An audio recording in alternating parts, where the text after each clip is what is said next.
We have to remember the context and remember the relationship that Jesus was speaking from, and we need to remember the people that he was speaking to.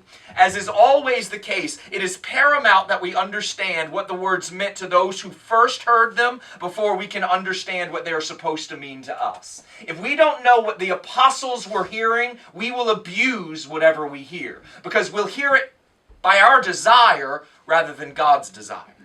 The Scripture is not filled with nuggets of wisdom and universal promises. It is a revelation of God's character.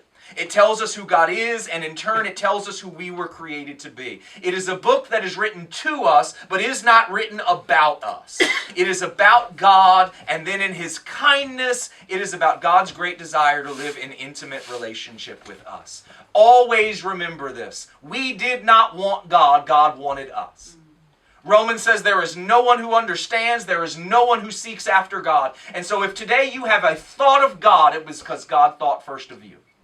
We love Him because He first loved us. So this is not how men get to God, it is how God has come to men.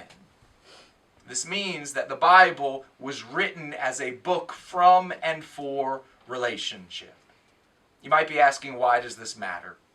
If we're not living in the relationship, we cannot claim the promises. If we have not submitted our hearts, we will never be able to rightly obey the commands. I believe in part that's what happened with King Saul.